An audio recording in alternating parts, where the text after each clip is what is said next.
One of the benefits to planting your plants out abundantly early on in the season is that once they do start to flush out and everything starts to come together, you get an option of how you want to tailor your garden. So give it a haircut, prune things back a little bit, do a little thinning out, raking the trails, pulling out some weeds.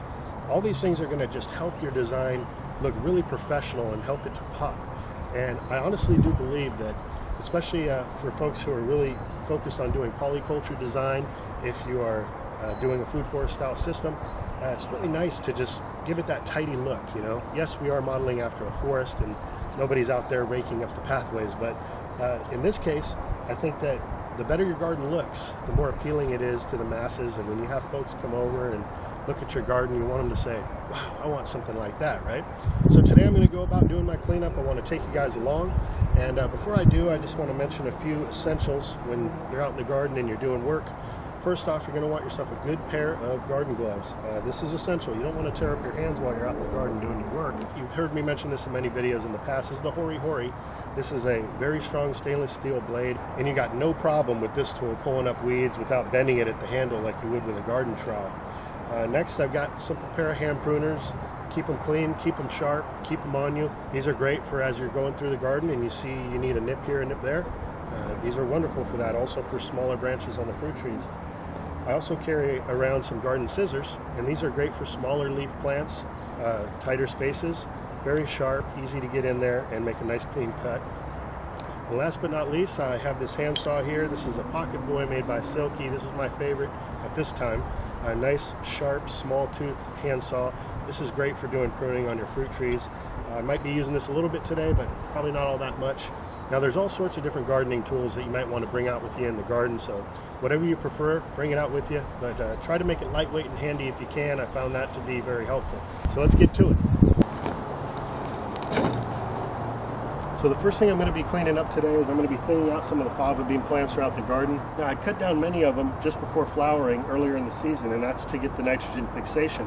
Once they get to this point and they've got pods, you can harvest them to eat fresh, or you can continue to let the plant mature until the pods get dry, at which point you can save the seeds for your upcoming growing season.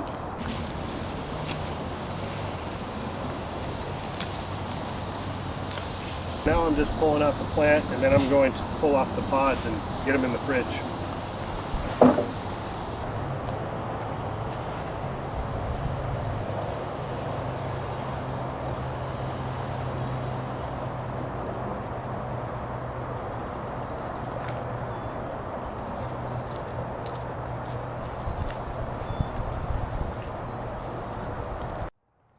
See all those nitrogen root nodules?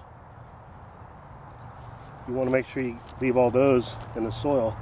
Those were being used to actually feed the plant. A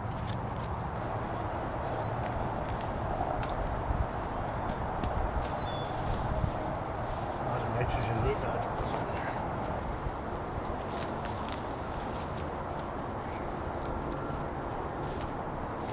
there. That's what I call a harvest.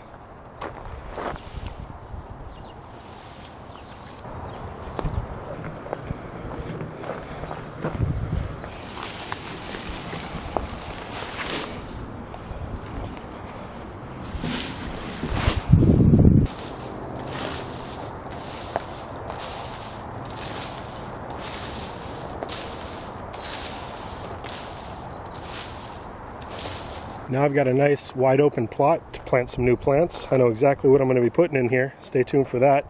But I've got some abundant tree kale, black currant, some sea berry, comfrey. Here's an artichoke, barrage plant, society garlic, yacon, some ground cherry.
And if you happen to have pets running around, it's really important that you stay up on the cleanup every day.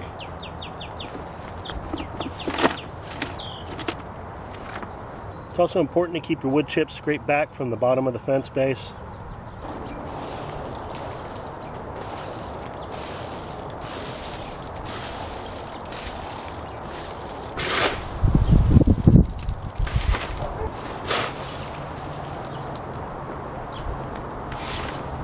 I think it's time for a tea break.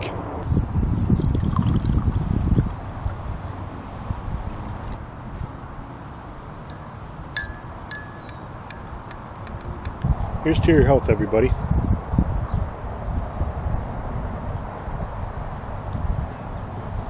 I also make it a point to prune back my fruit trees so they're not going over the fence line into my neighbor's yard.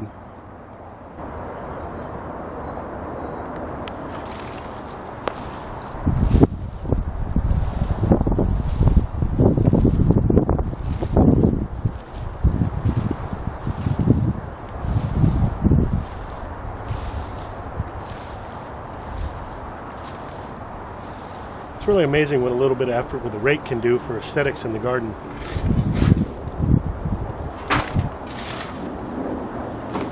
Mulberry break. These things are so darn good.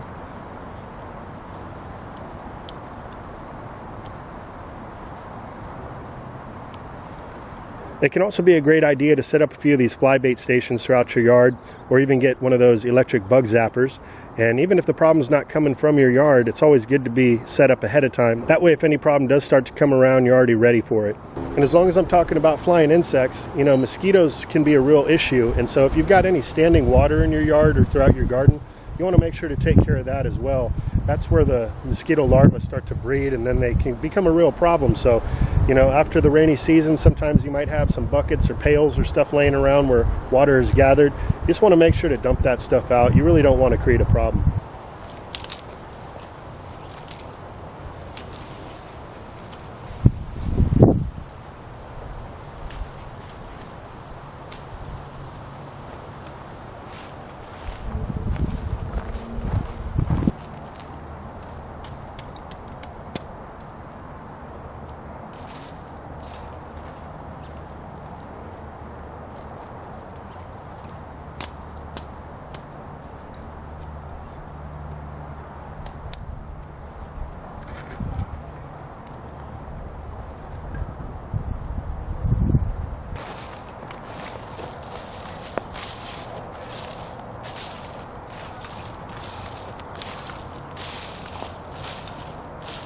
So yeah, still a little ways to go, but I think you get the gist of what I'm talking about now. Just a few hours out here and I've gotten quite a bit done. It's looking much more organized. So yeah, I just want to continue to share with you guys how I'm going about implementing my design back here. But the remaining plants that are still growing out here are going to continue to fill out in this polyculture design. And by summer, we're going to have a really, really nice full looking garden once again. So definitely don't be nervous about pruning plants back, pulling plants out, transferring things around. Whatever you got to do to make your garden the best looking as possible, I suggest you do that.